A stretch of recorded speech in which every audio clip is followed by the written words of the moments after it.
अब जेल ही मेरी जिंदगी है, यह कहा है उमर खालिद ने जब सुप्रीम कोर्ट ने उनकी बेल पिटीशन रिजेक्ट कर दी। दरअसल उमर खालिद के एक पार्टनर है जो एक्स पर पोस्ट कर रहे थे, उनकी बेल पिटीशन के बाद रिएक्शन दे रहे थे अपना। उन्होंने कहा कि उमर खालिद ने उन्हें यह कहा कि अब यही उनकी जिंदगी है। दरअसल उमर खालिद और सलजीर इमाम दोनों को कोर्ट ने बेल डिनाई कर दी है।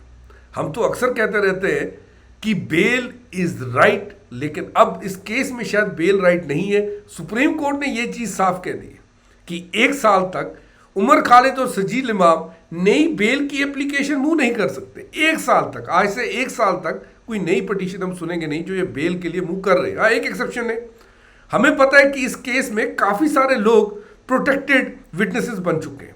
अगर उनका एग्जामिनेशन 1 साल के अंदर अंदर खत्म हो जाता है तब शर्जील इमाम और Umar Khalid fresh bail petition apply कर सकते हैं। केवल इनकी बेल पिटीशन रिजेक्ट नहीं हुई, कुछ ऐसे लोग भी हैं, लगभग 5 लोग, जिनमें शिफाउर रहमान, गुलशीना फातिमा और महरीन हैदर, शदाब अहमद, इन्हीं के साथ सलीम खान, इन लोगों को बेल मिल भी गई है, लेकिन कंडीशंस बहुत ज़्यादा हार्ड है। जब केस की जजमेंट दे रहे थे तो दोनों जजेस ने यह कहा कि हम सेटिस्फाइड है, जो मटेरियल दिल्ली पुलिस ने प्रोवाइड किया हुआ है वो साफ साफ ये कहता है कि दोनों के दोनों उमर खालिद और शर्जील इमाम की जो इन्वॉल्वमेंट है वो बहुत ज़्यादा बड़ी है, इन्हें बेल नहीं दी जा सकती। एवं जैसा कहा जा रहा है कि सेक्शन 43D सब क्लॉज 5 यूपा का जो सेक्शन है जिसमें बेल की कंडीशंस को बताया गया कि नहीं दे सकते, वो सही है, इन्हें बेल नहीं मिलनी चाहिए, ये सुप्रीम कोर्ट ने साफ साफ कहा है। इन दोनों की तरफ से पिटीशन कर रहे थे कपिल सिब्बल ने कहा जज साहब बेल तो एक रूल है, आपने ये कहा है, और इनके साथ साथ इन्हें डिले भी हो चुका है 5 साल का, तो इन्हें बेल मिलनी चाहिए। ऑनरेबल सुप्रीम कोर्ट में जजेस जब ये सुन रहे थे उन्होंने साफ साफ कहा है कि दोनों पर जो यूपा का सेक्शन 43D सब क्लॉज 5 है जो ये कहता है कि रेयरेस्ट केस में बेल नहीं मिलनी चाहिए, यूपा में जिन लोगों को रखा गया है जो एंटी नेशनल एक्टिविटीज कर रहे थे उन्हें बेल नहीं मिलनी चाहिए, वो इन दोनों के लिए सही है। वहीं दोनों जजेस ने यह भी कहा डिले कोई ट्रम्प कार्ड नहीं है जिसका आप यूज करके बेल मांगेंगे, खासकर ऐसे केसेस में। और क्या कहा वो बताने से पहले आपके साथ एक चीज शेयर कर दूं। यदि आप यूपीएससी की तैयारी कर रहे हैं तो अनअकैडमी अपनी सब्सक्रिप्शंस पे 60% ऑफ लेके आया। आपको यूपीएससी की हमारी सारी सब्सक्रिप्शंस पे 60% ऑफ तक मिलेगा। हमारी सब्सक्रिप्शन 70,999 रुपीज़ में मिलेंगी। अगर आप देखेंगे सारी सब्सक्रिप्शन पे फ्लैट 60% ऑफ है। डिस्क्रिप्शन में दिए गए लिंक पे क्लिक करके आप ऑफर के बारे में और जान सकते हैं। दरअसल दोनों के दोनों शर्जील इमाम और उमर खालिद को 2020 फरवरी में जो दिल्ली राइट्स हुए थे सीए के बाद, उसके संदर्भ में पकड़ा गया है। दरअसल इनकी इन्वॉल्वमेंट बहुत ज़्यादा गहरी थी। एक फेमस कोट इन दोनों का वायरल हुआ था जो ये शर्जील इमाम जहां बात कर रहे थे चिकन नेक कॉरिडोर की, उसे काटने की और नॉर्थ ईस्ट को भारत से अलग करने की। यही सेम बात आजकल बांग्लादेश की जो ये गवर्नमेंट है, पपेट गवर्नमेंट है, ये भी सेम बात कह रही है। तो कहीं ना कहीं दिल्ली पुलिस का ऐसा कहना कि इन्वॉल्वमेंट बहुत ज्यादा थी गलत नहीं है।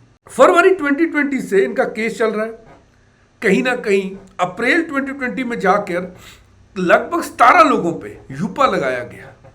उसके बाद अभी तक काफी लोगों को बेल दी भी गई, काफी लोगों को पूछताछ के बाद छोड़ा भी गया, लेकिन 7 मेन ये लोग थे जिन्हें अभी तक छोड़ा नहीं गया था, ना कि बेल दी गई थी। सितंबर में हमने देखा था कि इनके ऊपर एक दिल्ली हाई कोर्ट में भी पिटीशन फाइल की गई थी। दिल्ली हाई कोर्ट ने भी बाद में इनकी बेल की पिटीशन को रिजेक्ट कर दिया था। उसके बाद ये लोग सुप्रीम कोर्ट गए।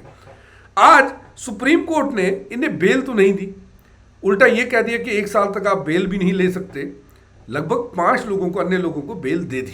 दरअसल सुप्रीम कोर्ट ने यह माना कि कहीं ना कहीं इनकी इन्वॉल्वमेंट जो है वो राइट्स में बहुत ज्यादा थी। भले ही कपिल सिब्बल ने यह कह दिया हो कि ये उस जगह पे तो थे ही नहीं जब राइट्स हुए, लेकिन सुप्रीम कोर्ट ने यह कहा कि जगह पे ना होने से आप ये नहीं कह सकते कि इनकी इन्वॉल्वमेंट नहीं थी। वहीं बेल पे रिएक्शन आने भी शुरू हो चुके हैं। उमर खालिद, शर्जील इमाम को बेल नहीं मिली। वहीं आज ही हमने देखा कि राम रहीम जो कि कॉन्विक्ट एक रेप केस में, उन्हें पैरोल दे दिया गया है। ये इन्हें लगभग 14 टाइम पैरोल मिला हुआ है। पिछले 2 सालों में तो 7 बार इन्हें पैरोल मिल चुका है। ये एक बड़ा, हम लोग एक लूज एंड्स देख रहे हैं कि एक तरफ इन दो को बेल नहीं है। जो कन्विक्टेड है राम रहीम रेप केस में, उन्हें 14 टाइम्स पैरोल दे दिया गया है। अपोजिशन ने यही पॉइंट पकड़ा हुआ है। वहीं काफी सारे हमने लास्ट टाइम से कुछ ऐसे लोगों को भी देखा है बेल मिलते हुए जो कहीं ना कहीं किसी ना किसी पॉलिटिकल पार्टी से इन्वॉल्व थे। तो यही अपोजिशन पॉइंट उठा रही है। जैसा मैंने कहा, अगर आप लास्ट 2 सालों में ही देखेंगे तो ये जो रेप केस के कॉन्विक्ट है, सजा हुई है राम रहीम, ये ने 7 बार छोड़ दिया जा चुका है। आज एसजीपीसी ने भी ये बात कही कि आप कैसे, मतलब ये सजाए कि क्या है कि जो आप इन्हें बार बार छोड़ रहे हैं पैरोल पे। उमर खालिद को कुछ दिन पहले आपको देखा होगा कि इन्हें पैरोल पे छोड़ा गया था एक मैरिज फंक्शन के लिए। इनके फैमिली में एक मैरिज थी जिनमें इन्हें पैरोल दिया गया था। उसके बाद 14 डे जैसी पैरोल पूरी हुई, इन्हें वापस से जेल में, तिहाड़ जेल में रखा गया है। आज इनकी बेल पिटीशन रिजेक्ट हो चुकी है। आपका इस विषय में क्या कहना है मुझे जरूर बताइएगा। Thanks for watching Unacademy. Let's crack it guys.